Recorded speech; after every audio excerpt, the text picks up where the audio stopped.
Seruan untuk bertobat. Dalam bulan yang ke-8 pada tahun kedua zaman Darius, datanglah firman Tuhan kepada Nabi Zakaria bin Berekia bin Ido bin Ninya. Sangat murka Tuhan atas nenek moyangmu, sebab itu katakanlah kepada mereka, beginilah firman Tuhan semesta alam. Kembalilah kepadaku, demikianlah firman Tuhan semesta alam, maka aku pun akan kembali kepadamu, firman Tuhan semesta alam. Janganlah kamu seperti nenek moyangmu, yang kepadanya para nabi yang dahulu telah menyerukan demikian. Beginilah firman Tuhan semesta alam. Berbaliklah dari tingkah lakumu yang buruk dan dari perbuatanmu yang jahat. Tetapi mereka tidak mau mendengarkan dan tidak mau menghiraukan aku. Demikianlah firman Tuhan. Nenek moyangmu, di mana mereka? Dan para nabi, apakah mereka hidup untuk selama-lamanya? Tetapi segala firman dan ketetapanku yang telah kuperintahkan kepada hamba-hambaku, para nabi, bukankah itu telah sampai kepada nenek moyangmu?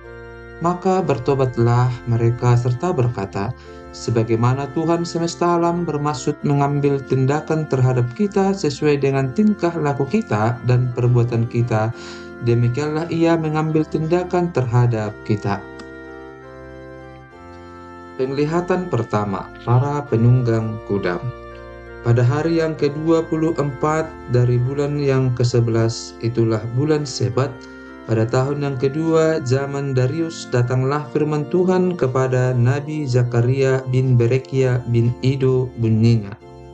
Tadi malam aku mendapat suatu penglihatan, tampak seorang yang menunggang kuda merah.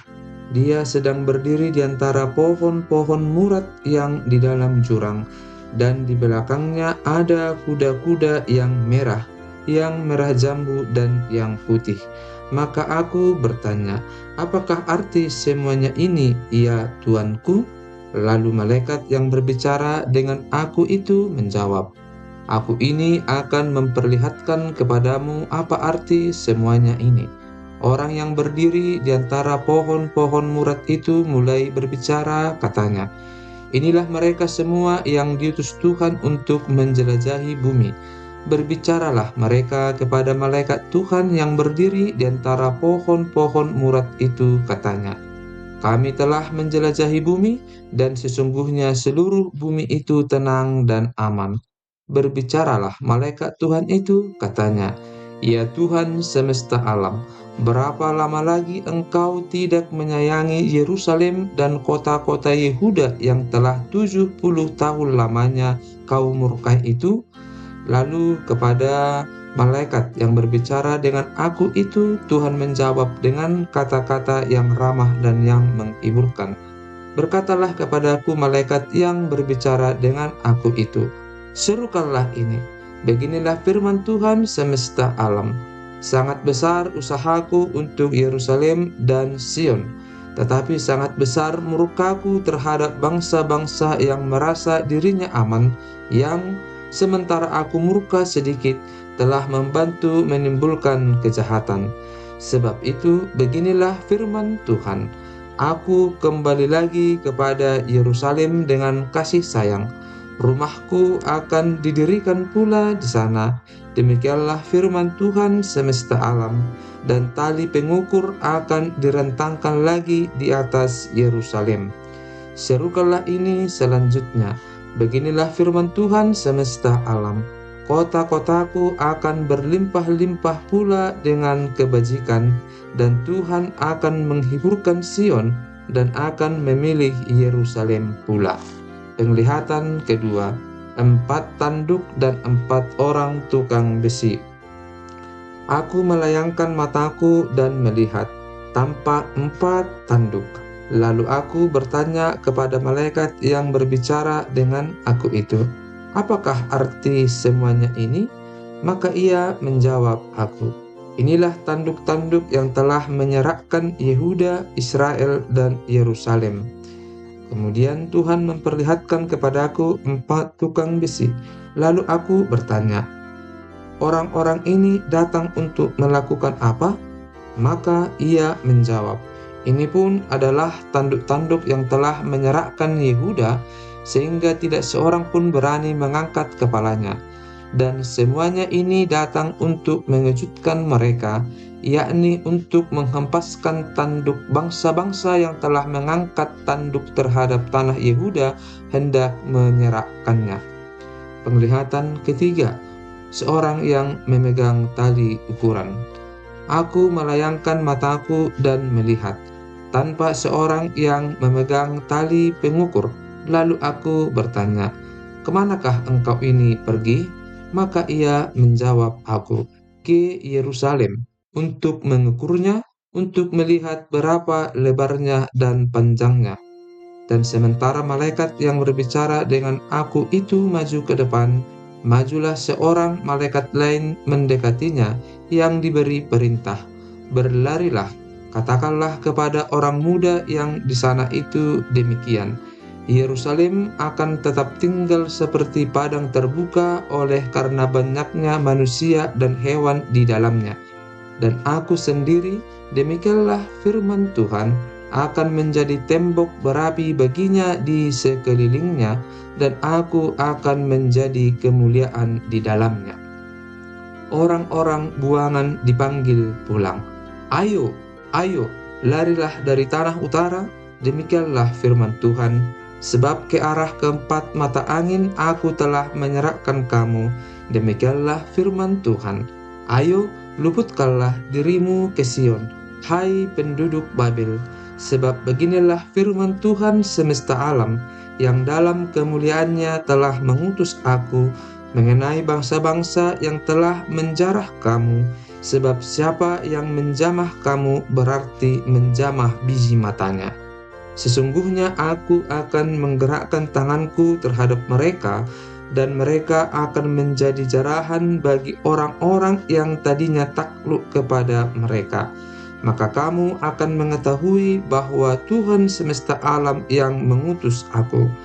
Bersorak-sorailah dan bersukarialah, hai putri Sion, sebab sesungguhnya aku datang dan diam di tengah-tengahmu, demikianlah firman Tuhan, dan banyak bangsa akan menggabungkan diri kepada Tuhan pada waktu itu, dan akan menjadi umatku, dan aku akan diam di tengah-tengahmu. Maka engkau akan mengetahui bahwa Tuhan semesta alam yang mengutus aku kepadamu, dan Tuhan akan mengambil Yehuda sebagai miliknya di tanah yang kudus, dan ia akan memilih Yerusalem pula. Berdiam dirilah, hai segala makhluk, di hadapan Tuhan, sebab ia telah bangkit dari tempat kediamannya yang kudus. Penglihatan keempat, Imam Besar Yosua. Kemudian ia memperlihatkan kepadaku imam besar Yosua berdiri di hadapan malaikat Tuhan, sedang iblis berdiri di sebelah kanannya untuk mendakwa dia. Lalu berkatalah malaikat Tuhan kepada iblis itu, "Tuhan kiranya menghardik engkau, hai iblis. Tuhan yang memilih Yerusalem kiranya menghardik engkau. Bukankah dia ini puntung yang telah ditarik dari api?" Adapun Yosua mengenakan pakaian yang kotor waktu dia berdiri di hadapan malaikat itu yang memberikan perintah kepada orang-orang yang melayaninya, "Tanggalkanlah pakaian yang kotor itu daripadanya." Dan kepada Yosua ia berkata, "Lihat, dengan ini aku telah menjauhkan kesalahanmu daripadamu. Aku akan mengenakan kepadamu pakaian pesta." Kemudian ia berkata, "Taruhlah serban tahir pada kepalanya." Maka mereka menaruh serban tahir pada kepalanya dan mengenakan pakaian kepadanya, sedang malaikat Tuhan berdiri di situ. Lalu malaikat Tuhan itu memberi jaminan kepada Yosua, katanya, "Beginilah firman Tuhan semesta alam. Apabila engkau hidup menurut jalan yang kutunjukkan dan melakukan tugas yang kuberikan kepadamu, maka engkau akan memerintah rumahku dan mengurus pelataranku, dan aku akan mengizinkan engkau masuk ke antara mereka yang berdiri melayani di sini. Dengarkanlah, hai imam besar Yosua, engkau dan teman-temanmu yang duduk di hadapanmu. Sungguh, kamu merupakan suatu lambang. Sebab sesungguhnya aku akan mendatangkan hambaku, yakni Sang Tunas. Sebab sesungguhnya permata yang telah kuserahkan kepada Yosua, satu permata yang bermata 7, sesungguhnya aku akan mengukirkan ukiran di atasnya. Demikianlah firman Tuhan semesta alam. Dan aku akan menghapuskan kesalahan negeri ini dalam 1 hari saja. Pada hari itu, demikianlah firman Tuhan semesta alam, setiap orang daripadamu akan mengundang temannya duduk di bawah pohon anggur dan di bawah pohon ara. Penglihatan kelima, kandil emas yang berhiaskan 2 pohon zaitun.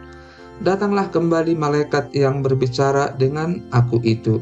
Lalu dibangunkannyalah aku seperti seorang yang dibangunkan dari tidurnya.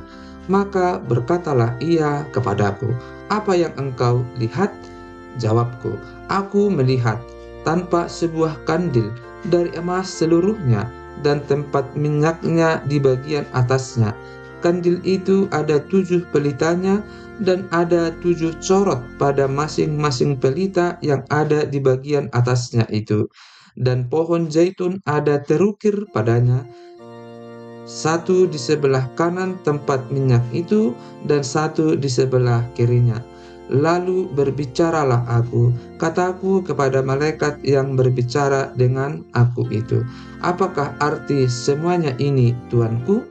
Maka berbicaralah malaikat yang berbicara dengan aku itu, katanya kepadaku, tidakkah engkau tahu apa arti semuanya ini?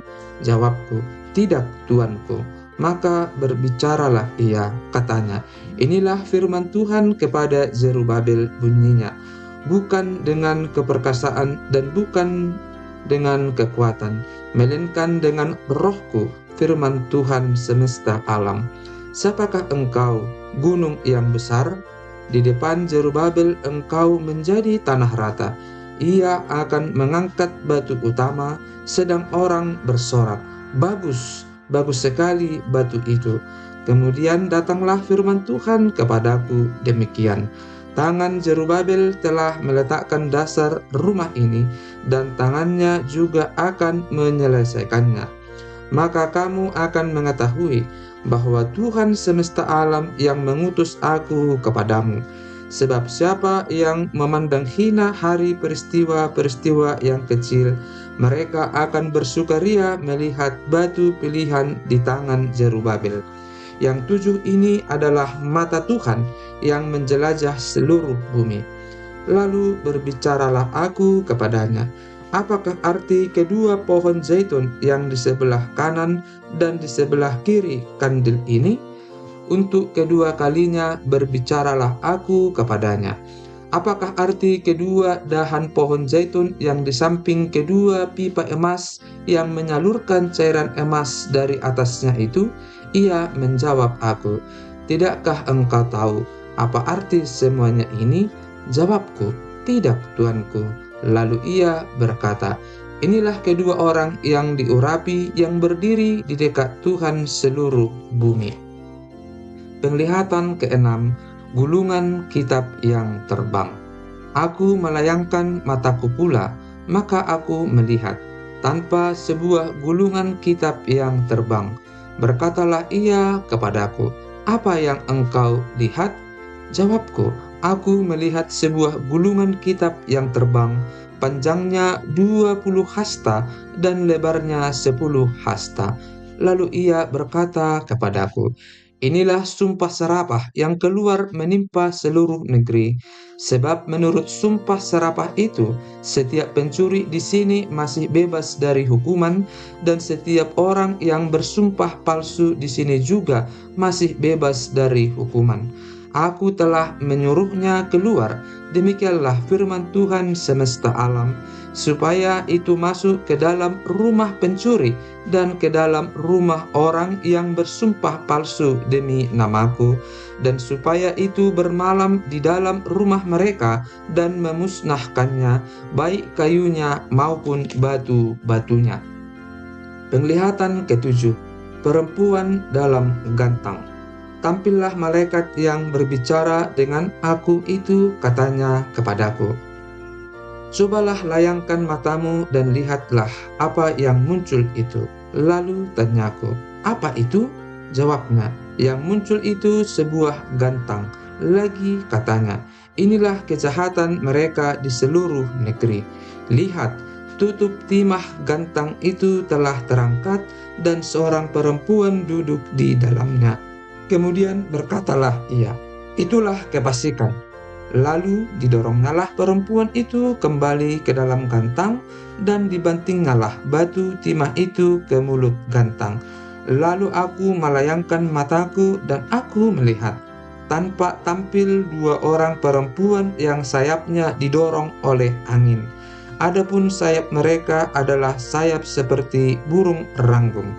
Mereka mengangkut gantang itu di antara bumi dan langit. Bertanyalah aku kepada malaikat yang berbicara dengan aku itu, kemana mereka membawa gantang itu? Jawabnya kepadaku, ke tanah Sinear untuk mendirikan sebuah rumah bagi perempuan itu. Dan apabila itu selesai, maka mereka akan menempatkan dia di sana, di tempat rumah itu didirikan. Penglihatan ke-8, 4 kereta. Aku melayangkan mataku pula, maka aku melihat, tanpa keluar 4 kereta dari antara 2 gunung. Adapun gunung-gunung itu adalah gunung-gunung tembaga. Kereta pertama ditarik oleh kuda merah, kereta kedua oleh kuda hitam, kereta ketiga oleh kuda putih, dan kereta keempat oleh kuda yang berbelang-belang dan berloreng-loreng. Berbicaralah aku kepada malaikat yang berbicara dengan aku itu, apakah arti semuanya ini, Tuanku? Berbicaralah malaikat itu kepadaku, semuanya ini keluar ke arah keempat mata angin, sesudah mereka menghadap kepada Tuhan seluruh bumi. Yang ditarik oleh kuda hitam itu keluar ke tanah utara, yang putih itu keluar ke arah barat, yang berbelang-belang itu keluar ke tanah selatan, dan yang merah itu keluar, gelisah untuk pergi, hendak menjelajahi bumi. Lalu berkatalah ia, pergilah, jelajahilah bumi.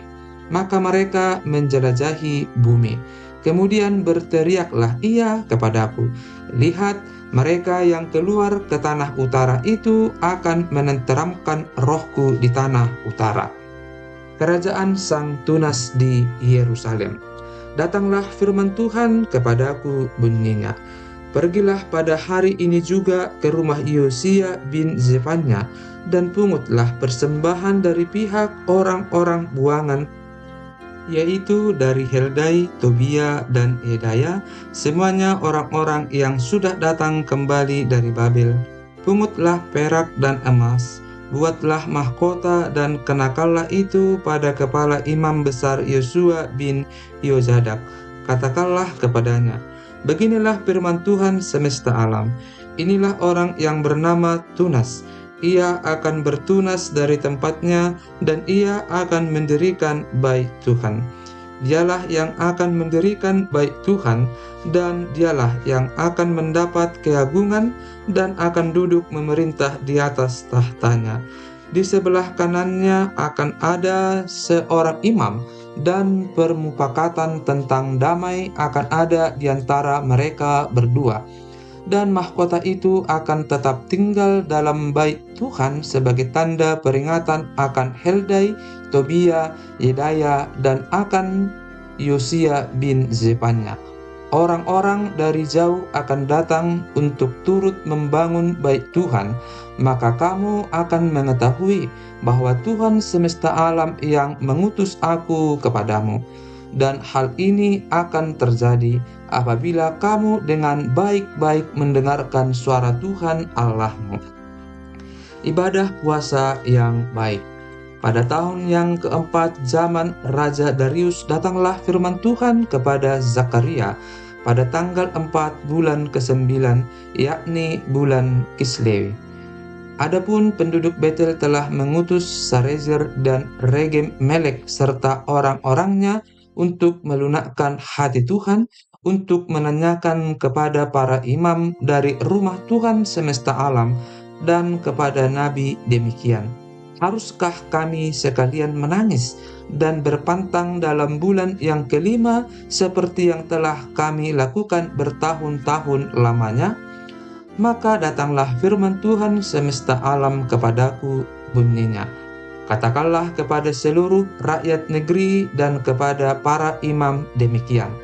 Ketika kamu berpuasa dan meratap dalam bulan yang kelima dan yang ketujuh selama 70 tahun ini, adakah kamu sungguh-sungguh berpuasa untuk aku? Dan ketika kamu makan dan ketika kamu minum, bukankah kamu makan dan minum untuk dirimu sendiri? Bukankah ini firman yang telah disampaikan Tuhan dengan perantaraan para nabi yang dahulu, ketika Yerusalem dengan kota-kota yang di sekelilingnya masih didiami orang dan masih sentosa, dan tanah Negeb dan daerah bukit masih didiami? Firman Tuhan datang kepada Zakaria, bunyinya, beginilah firman Tuhan semesta alam, laksanakanlah hukum yang benar dan tunjukkanlah kesetiaan dan kasih sayang kepada masing-masing. Janganlah menindas janda dan anak yatim, orang asing dan orang miskin, dan janganlah merancang kejahatan dalam hatimu terhadap masing-masing. Tetapi mereka tidak mau menghiraukan, dilintangkannya bahunya untuk melawan, dan ditulikannya telinganya supaya jangan mendengar.